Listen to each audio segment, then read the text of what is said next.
Here we go again. Nerd Report Live. Louis Leca in the house right now here. That's the lovely person you're looking at.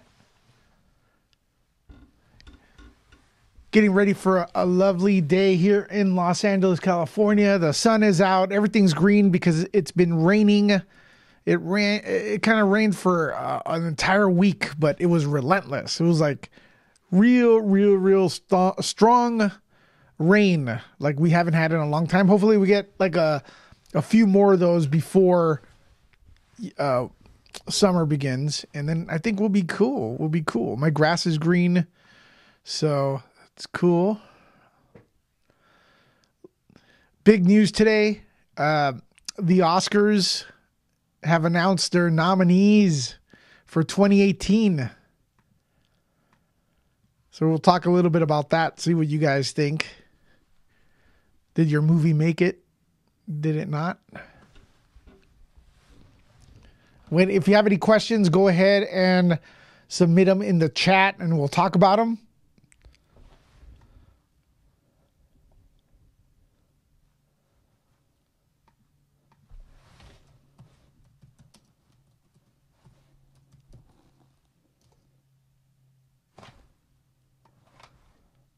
Don't be shy.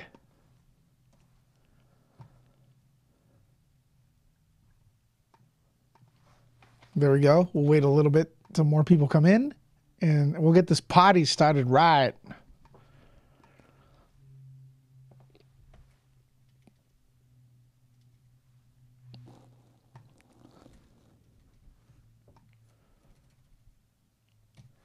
Hey, what's up, Mundane Matt?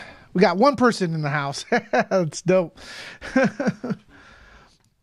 Okay, guys. Hey, so before we start talking about all the important stuff that happened today, which is not much, just the Oscars, I'm going to try to, the first thing I'm going to do when I start these streams, I'm going to try to, if I have anything lying around that's kind of, nerdy and rare, I'm going to show it off on the screen, see if you guys, what you guys think of it. So today I was wandering around my house and my office, and I found these two things. The first one is, first of all, they're two VHS tapes, right?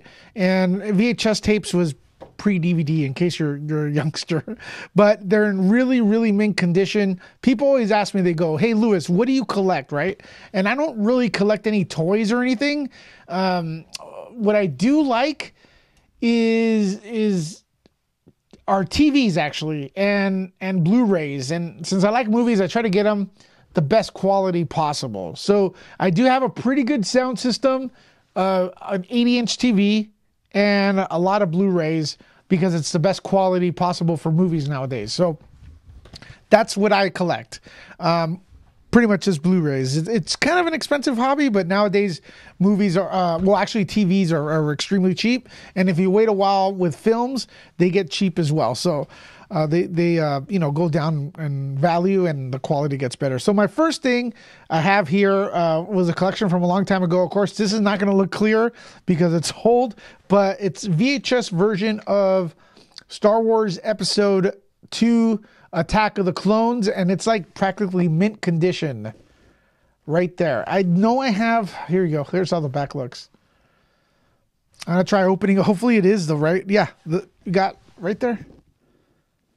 And I don't even have, I don't think I have a VHS to play it on. So is it rewound? Yep, it's a little bit, towards the beginning right there.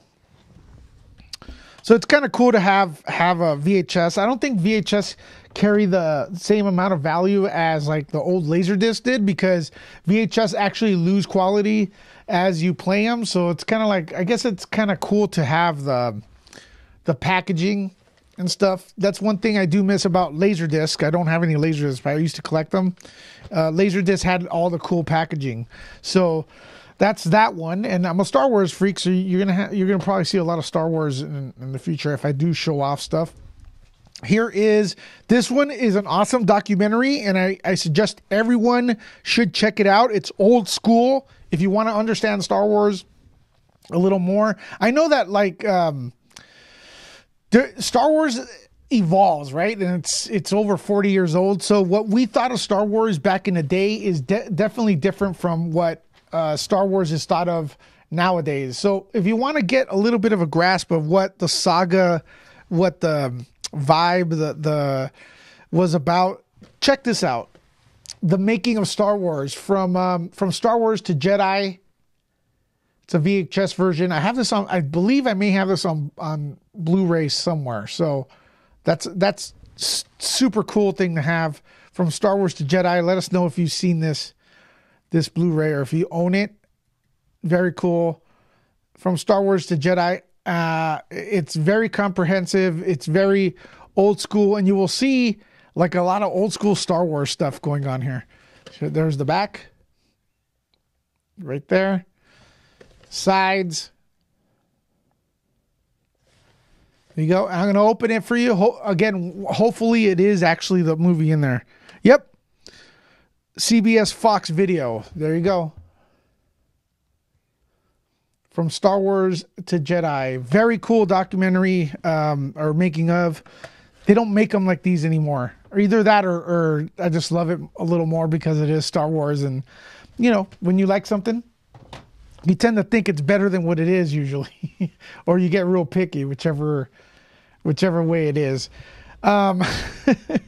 So I want to give a shout out. We got Monday Matt. He's on the chat. Check out his show every Monday through Friday at 5 p.m. on $3 Theater. That's he started it yesterday, and it's excellent. You want to check that out. Also, don't forget to subscribe to our Discord. The link is below. Also, if you want to become a Patreon, shoot us $1 a month. We'll go a long way. You could get me coffee so I could stay awake. And there you go. All right. So, guys, today the Oscar nominees were announced, and I want to know you guys' input. I have not seen all the movies that were nominated, so I'm bad. But before I get into that, let me real quick.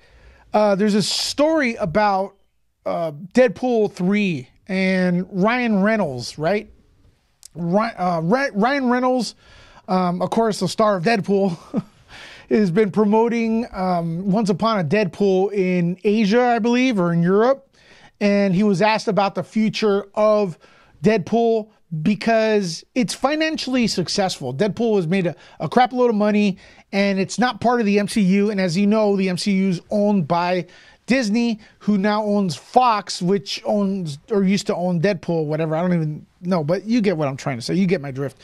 But the big deal is people are concerned about the future of this character and the franchise because a lot of people really like it. But the problem is Deadpool is vulgar. Deadpool is rated R. So the question has always been if, you know, Disney would continue that style of character or that franchise, since it's kind of harsh for that company right now, the image the company wants to portray. So Ryan Reynolds was asked about this, about the future of the franchise during an interview, and he responded by saying that Deadpool 3 is in fact going to be made, but it's going to be a completely different thing. So I don't know what that would mean. I mean, you could totally just bring in Deadpool into the MCU via multiverses or different dimension, but it seems to me like it's going to be completely PG. You can still have cool jokes PG-13, but you can't have some of the other content, especially the ones you saw in the first Deadpool, because the second one was a little calmer. But and this entire thing with Deadpool, Once Upon a Deadpool, in my opinion, that was probably a little bit of an experiment to see if PG-13 would work to continue that. So if it was profitable, I'm sure that's Disney was looking at it and going, well, maybe we could tone him down. But I want to know what you guys think. I know people are very iffy about going from R to PG. I know Terminator did that. Terminator 1 and 2, I believe, are rated R. I'm not sure. I know the first one is, and then it started going PG-13. Does that ruin the quality? You don't have to be rated R for genres. Sometimes, for example, most horror fans feel that if the movie's not rated R, it's not going to be good. But there's examples of Insidious That's it's Insidious Chapter 1, 2, 3, and I believe there's a fourth one. Yeah, there is a fourth one.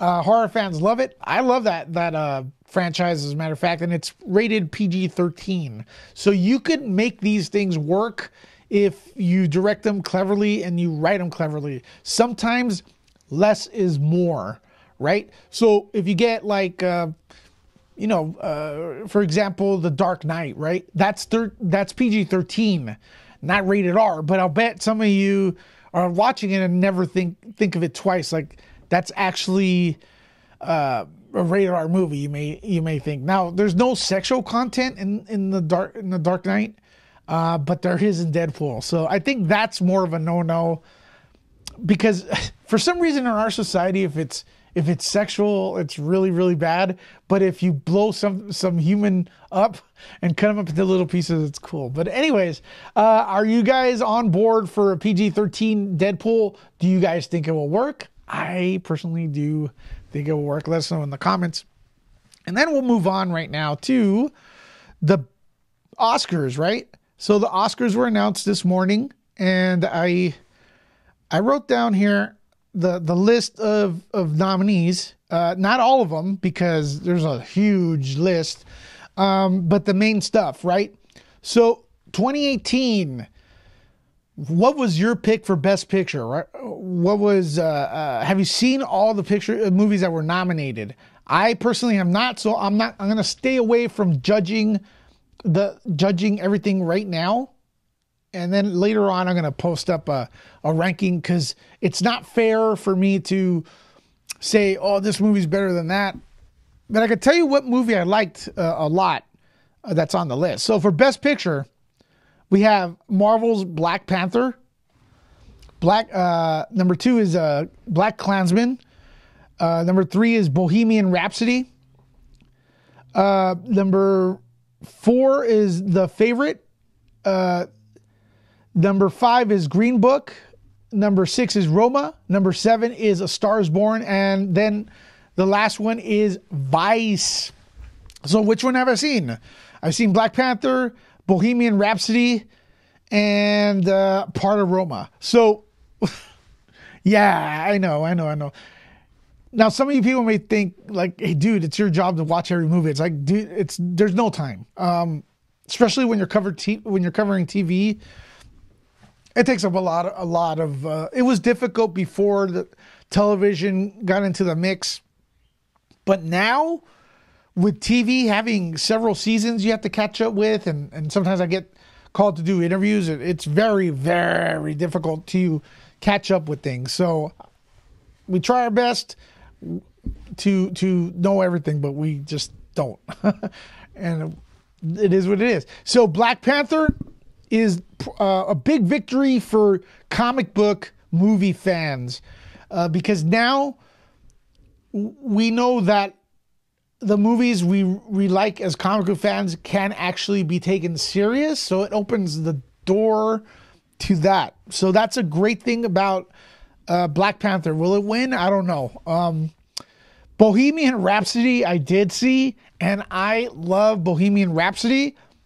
I know it has a little bit of a controversy because of the Bryan Singer situation, but you got to ask yourself, what is the movie good? That's the question you got to ask yourself. Is the movie good? Do you disagree with the creators as personally? Maybe it's, yes, the movie's good. I don't like the creators personally. But here we're talking Best Picture, not best morality of the movie creators. So you have to judge it for what it is. I loved Bohemian Rhapsody. Hopefully people don't take that personally. But yes, it's the complaints about that movie was that it wasn't historically accurate. But was it a good movie? Yes, I would come back and say that. And also, maybe it wasn't accurate, but that movie got me to go and research the Freddie Mercury. So yeah, I didn't change my idea about the movie if it was good or not. I just know a lot about Freddie Mercury now, which is dope, which is great. So if a movie, I think, look, if a movie makes you go home and research the plot, I think that's huge. That's very, very, very big thing. Now I'm gonna check out Roma, finish it, watching it. It's on Netflix right now. And but there you go. So let us know what you think of the best picture nominees and what would you have had. So we're gonna go on to what they chose as the lead actors. Christian Bale for Vice, Bradley Cooper, A Star Is Born, William Dafoe for at Eternal's Gate, Rami Malek for Bohemian Rhapsody, and Viggo Mortensen for Green Book. Okay, so again, I haven't seen all those movies, but when you talk about Christian Bale, the guy gives a 1,000,000%. How the hell does he look like Dick Cheney in the first place? Think of like the guy that played Bruce Wayne and is many people's favorite Bruce Wayne is Dick Cheney, and everyone's like, yeah, that's Dick Cheney, and a huge amount of people are like, yeah, that's Bruce Wayne. So isn't that crazy? I mean, then we have Bradley Cooper, A Star Is Born. I have not seen that one yet. I apologize.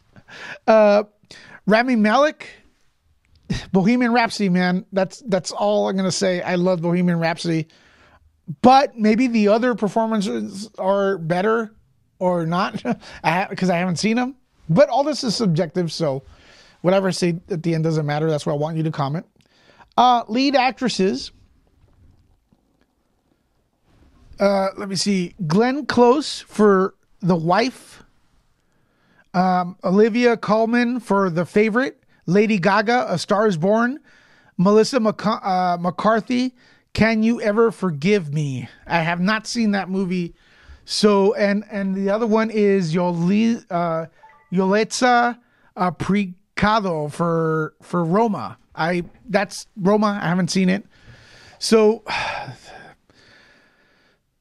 Melissa McCarthy actually was nominated for a Razzie, but I believe it's for a different film. So there you go. She's been nominated for a Razzie and Oscar at the same time. Isn't that pretty interesting thing? All right.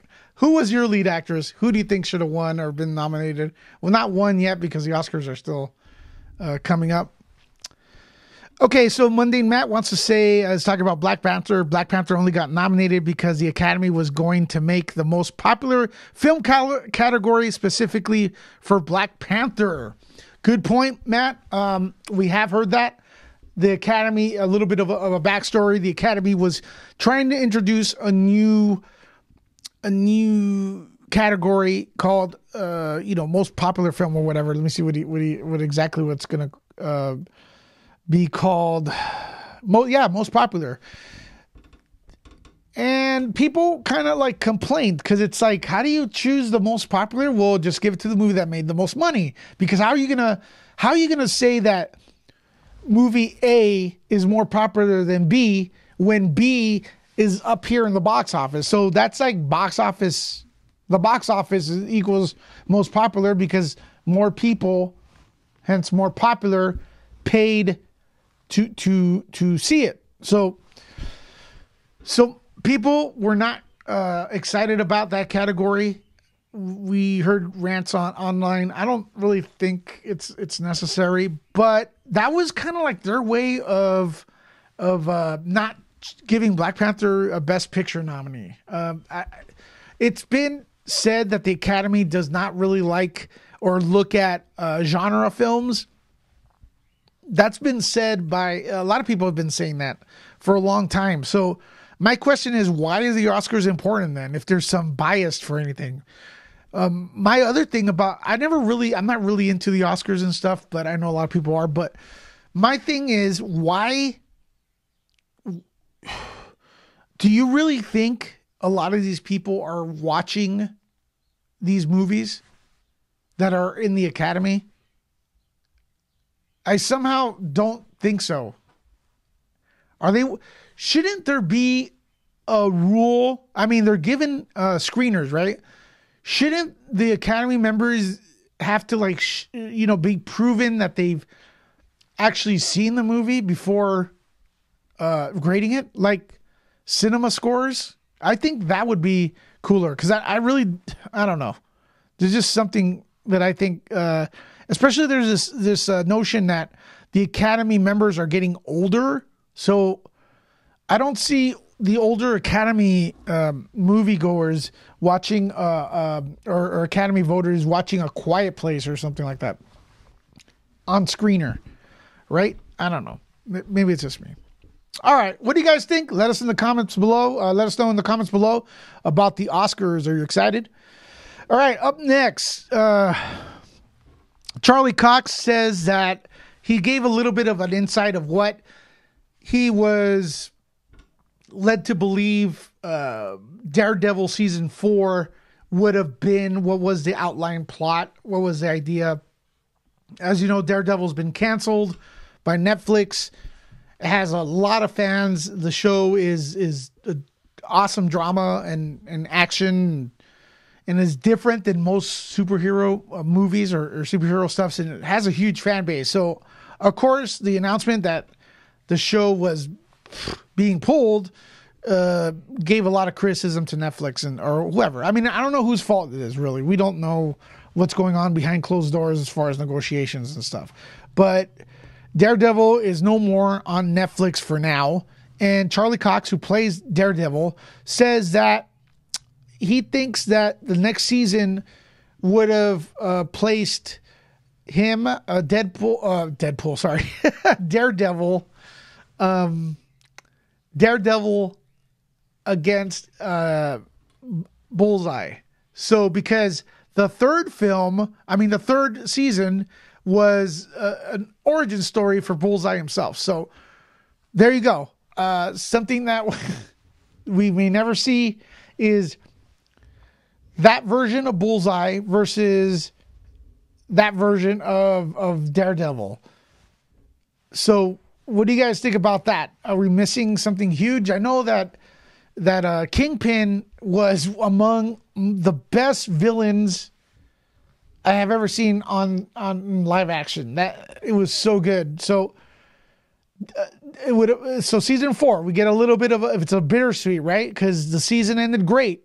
People liked it. So we got 3 solid seasons, 3 solid years, but the show is no more. Probably has something to do with Disney Plus.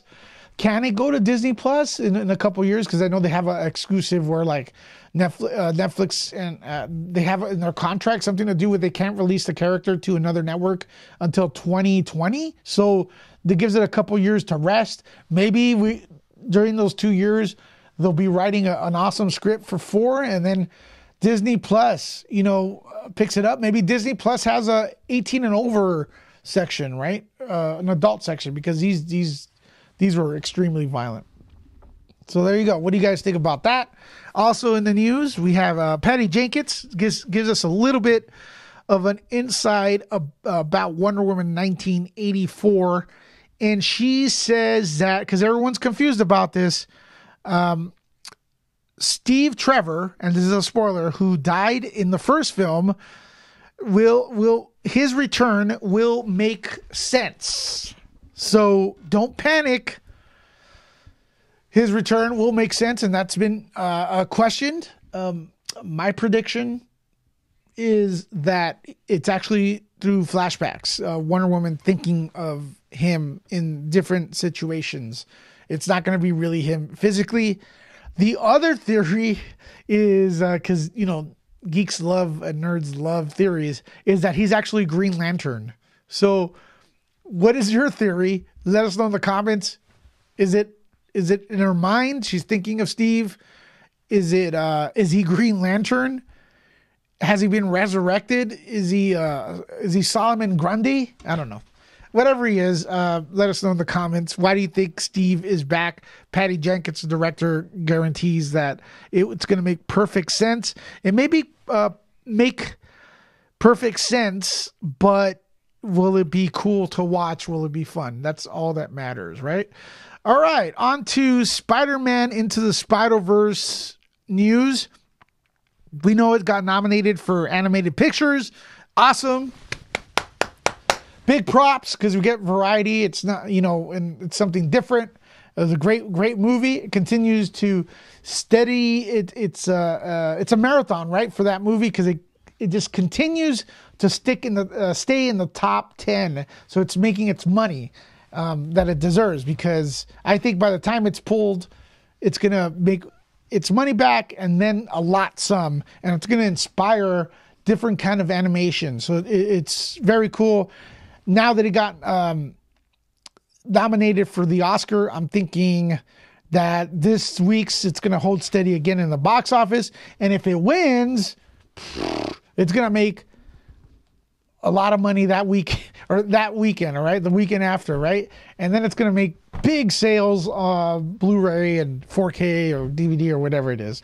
So the director, Rodney Rothman, says that he almost featured Tobey Maguire and Andrew Garfield and a Tom Holland cameo in the movie. I don't know how Tom Holland would have showed up. They would have had to have some sort of contract thing with the MCU, because Tom Holland is in the MCU. Andrew Garfield from previous films.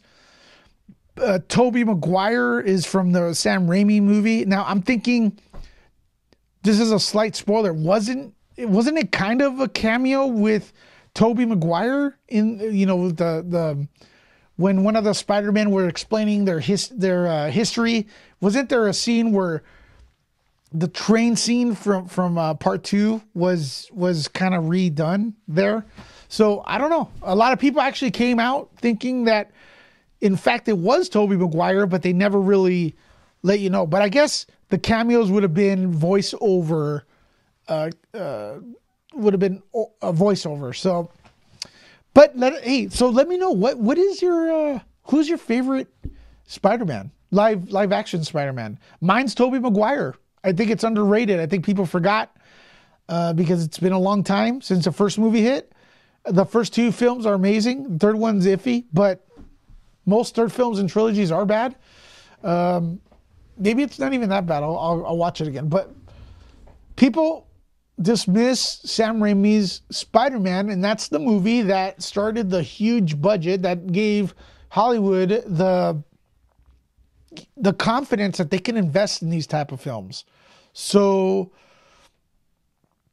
people forget. It's been a long time. And the third one was iffy, so don't discredit the man. It was a good Spider-Man. All right, and finally, who's been waiting for a Black Widow movie? Because now it's been reported that the film will start to shoot next month. So Black Widow is finally getting her own movie. Should be a spy thriller, action-packed, kung fu thing. I think they should play it like James Bond. I think that will work.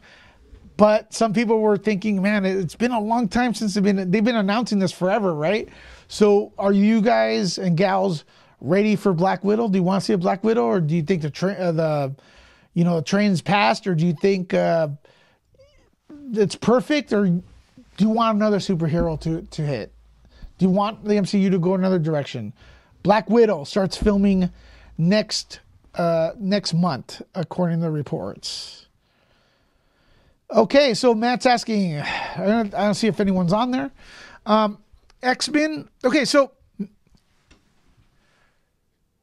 X-Men 2000, right? The Bryan Singer film was one of my favorite. It still is one of my favorite superhero movies. It was given a pretty good budget, although I don't know how much it actually was. But and the question comes from the chat via Matt. He's asking, what about X-Men 2000, right? Was that the first superhero movie that gave the confidence to Hollywood that they could make these, that these are going to be huge, right? That we could put money in and get it returned? Maybe a little bit, but here's the deal. If you look in 2 years later, Spider-Man comes out. It beats Star Wars Episode 2 in the box office. No one beats a Star Wars movie in the box office especially back then, right? That is beyond unexpectable, right? So if you watch X-Men 2, you will see that, which came out after Spider-Man, it's bigger. It's a bigger production, way bigger. So if you compare X-Men 1 to X-Men 2, the production looks massive, like it's much bigger. So you may be right, is that the first X-Men inspired Hollywood, or let Hollywood know that these superhero films could make a crap load of money. But I think still the trophy needs to go to Spider-Man. Spider-Man, I give credit for this entire era of comic book movies we've had for the 20 years. Now it's evolved, right? Like, because Christopher Nolan came up with his Dark Knight trilogy, and that made the entire industry change. Now, after Christopher Nolan, we couldn't. A lot of people were kind of trying to make their movies more based on realism. Like, what if this really happened? That was the approach. MCU kind of did that as well with Iron Man, but it was Christopher Nolan influence, in my opinion. But there you go. There you go. Let me see if anyone else is out there. Okay, so outside of the Oscars, it's been kind of slow today. So we're going to leave it at that. But I want to thank everyone who came in to check out the Nerd Report live. We're trying to do this every day, Monday through Friday, not every day, at noon. And there goes my phone. We want to see you guys. We want to thank you guys for participating. To our next video, don't forget to subscribe. Oh, check out 3 Buck Theater today at 5. Don't forget to subscribe here at the Nerd Report either. To our next video, nerd out.